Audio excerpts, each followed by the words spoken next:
Okay, our next item is a presentation by Yang Berchomat Datuk Dr. Chong Chee Kheong, who is the Deputy Director of General Public Health in Malaysia. As you know, Malaysia is going through the third lockdown, and Datuk Chong was concerned that he might be called away to deal with an emergency at the last moment. So rather than send a deputy or cancel his talk, Datuk Chong wanted to support this inaugural conference personally. So he came up with the brilliant idea of using technology to create a personal message to everyone here. You will see a video created by Datuk Chong last night, but I'm also pleased to say that he has registered for the conference and is attending with us. The keynote address is titled, "The Impact of COVID on Mental Health Care, a Ministry of Health Perspective." The presentation discusses the collaterals of the pandemic and the emerging challenge of providing mental health care to sections of the populace deeply affected and the promise of clinical hypnotherapy as a valuable treatment. Cooperation of disciplines is highlighted, as is the changing methods of treatment delivery. Thank you.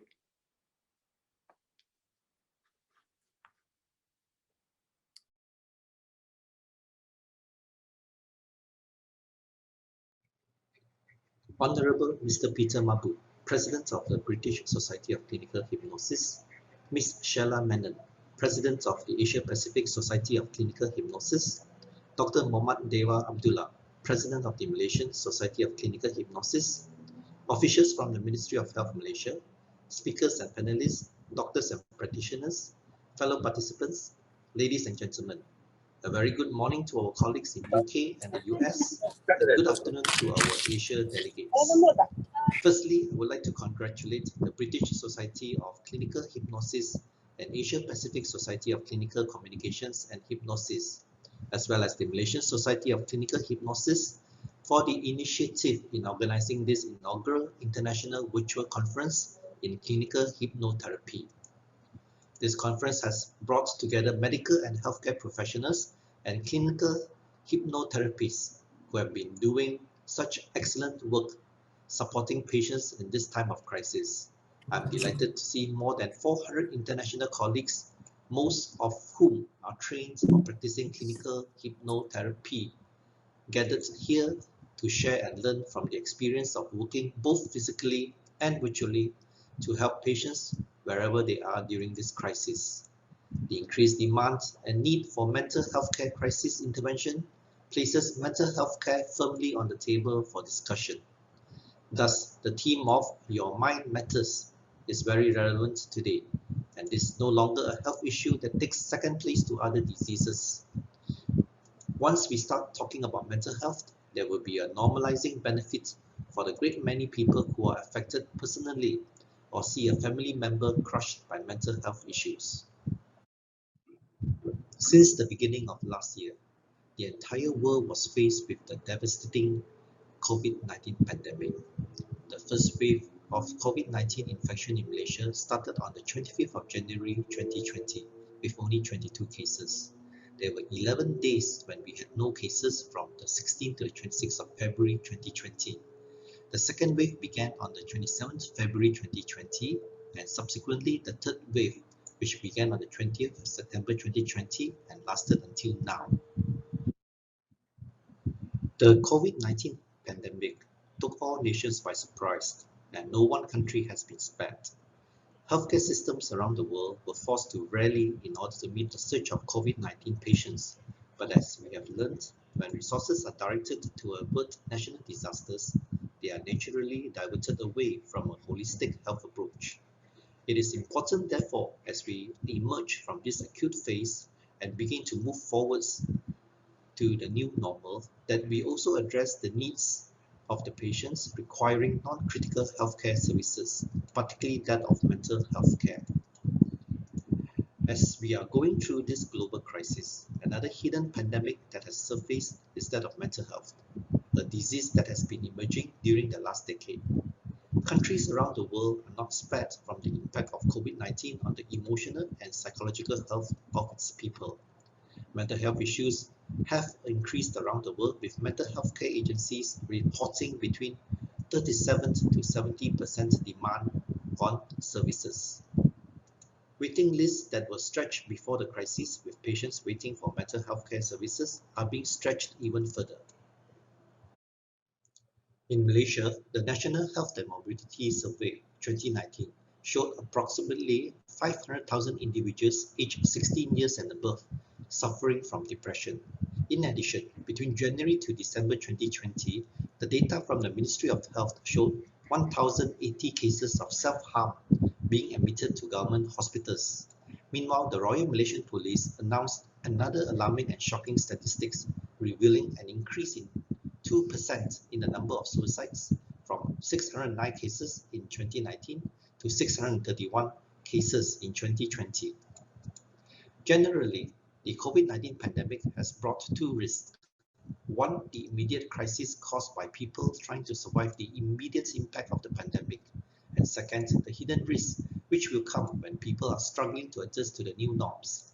It has been a hard year for everyone with the current MCO that we are going through now.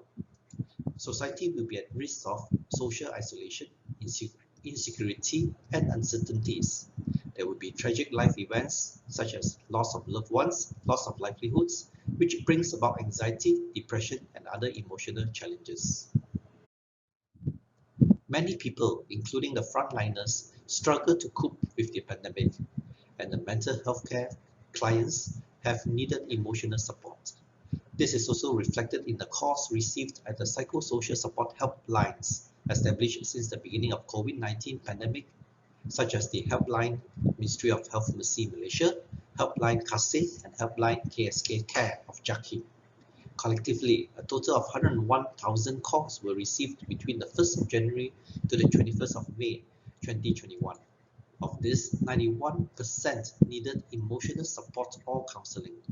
Among the issues faced by these calls are the loss of jobs, no source of income, family conflict, interpersonal relationship problems, stigma against infection, isolation, and lack of access to services during the movement control order. Organizations such as Prefenders and government hotlines were overwhelmed by calls. In Malaysia, the Malaysian Mental Health Association also saw an increase of more than twofold in people with stress-related problems.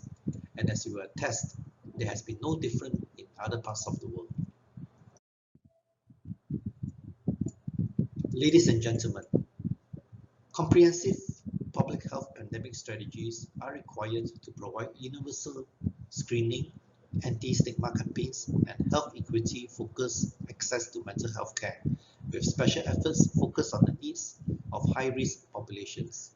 In addition, the significance of clinical hypnotherapy is recognized particularly in management of medical illness and the treatment of psychological and psychosocial issues. Hypnotherapy is not a new discipline. It was endorsed by the British Medical Association in 1892 and has since been accepted by medical communities globally. In Malaysia, its establishment was in 1984 by our physicians with the support from Malaysian Society of Clinical Hypnosis. The Re-Aim Dissemination Framework Report on Clinical Hypnotherapy, which was published in 2014, concluded that clinical hypnotherapy has the potential to become a widely disseminable psychotherapeutic intervention with a significant public health impact across multiple outcomes for a variety of patients in medical settings. The Ministry of Health Malaysia has reviewed the literature on clinical hypnotherapy between 2015 and 2019 and recognizes its value in treating a number of symptoms and conditions, particularly in chronic and acute pain management and in the treatment of depression and anxiety. COVID-19 has made it necessary to discuss the access and the value of telehealth when we talk about mental health care. The potential of digital health to increase access and quality to mental health care is becoming clear. Telehealth offers an ideal solution of delivering mental health care in today's crisis. The COVID-19 crisis and global pandemic have highlighted the role of telehealth and how digital tools like apps can offer care in times of need. Many clinicians and their patients had to resort to these apps when physical consultation becomes impossible. Digital therapy programs offering courses on evidence-based therapies provide much-needed training during this crisis. They also have a unique opportunity to include international debates, cultural diversity, and easily scale up or down. The need for more mental health services will tax an already overburdened healthcare system. We can anticipate that digital solutions will be called upon again to provide both total solutions and to develop hybrid solutions that offer a blend of face-to-face and online therapy, and even app-based treatment to provide the most effective solution. Of course, further efforts and investments will be required to ensure ethical and effective outcomes. One of the requirements is teaching healthcare professionals, trainee practitioners, and peer support specialists on how to use digital and mobile technologies for delivering care. Although training alone may not offer an immediate solution to the current crisis, but it does create professionals who can offer both digital health and classical care. This builds the capacity to support increased access to care for the mental health. On a larger scale, there may be a requirement to address disparities which impact people with low income, communities which lack access to digital technology, including smartphones, lack of suitable private space for the therapy, and to provide solutions that protect data. Addressing these factors make digital health available and encourage the people who most need it. Speaking from a public health perspective, I encourage you to consider the potential benefits for remote support of lifestyle interventions such as sleep, physical exercise, and healthy diet that also have an impact on the quality of the patient's life and reduce the cost of ill health. This type of simple intervention can be particularly important during periods of isolation or sedentary behavior. Physical and social distancing, as well as self-quarantine, have already placed millions of people at a higher risk of disruption to lifestyles that are likely to have impact on mental health. Beyond the importance of healthcare services and technology is the importance of building support to get us through these challenging times. We can support each other's mental health by finding ways to reach out to friends, family, neighbors, and people who may be especially vulnerable to COVID-19 or who are acutely feeling the loneliness that accompany physical distancing. Companies also have a role to play by helping their employees who will inevitably face the same challenges. First, they can educate employees by talking about mental health, making it clear that mental health symptoms are anticipated and expected during and after an event such as this. They can make resources available for employees to talk about normal anxiety and sadness and make access to non-stigmatized assistance if the symptoms begin to affect their daily work function. Employers and managers can make sure that they are mental health service providers to whom employees can reach out when they struggle with mental illness or emotional challenges. There is another group to whom we owe a huge debt and whom we should not and cannot forget. I'm speaking about healthcare workers and frontliners around the world who have risked their lives and are today at risk of significant psychological distress as a direct result of the COVID-19 pandemic. The most common of these are anxiety, depression, insomnia, distress, and post-traumatic stress disorder.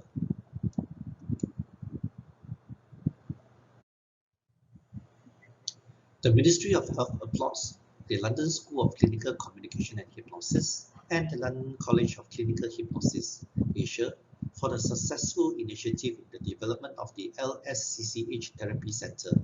The development of this virtual therapy platform, which is significant and timely, and has the potential to bend the curve in improving and increasing access to mental health care support. The virtual platform is especially good for patients who have long work hours and little spare time, or those who work remotely in regions where support is not available. Importantly, it allows collaboration between medical, healthcare, psychotherapy, and clinical hypnotherapy professionals to provide support to clients and patients at the optimum level.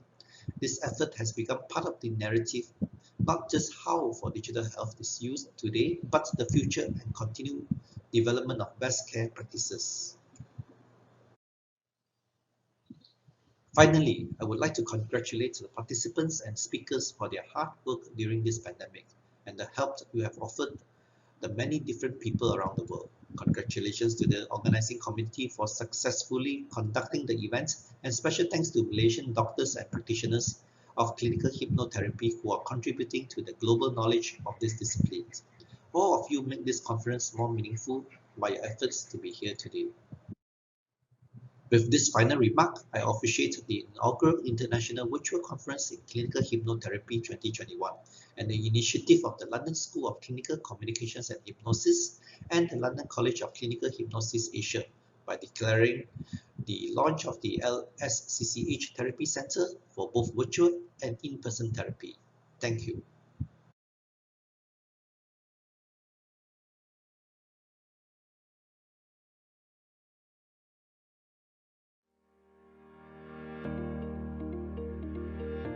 The LSCCH Therapy Centre is a collaboration between the London School of Clinical Communications and Hypnosis and the London College of Clinical Hypnosis in Asia.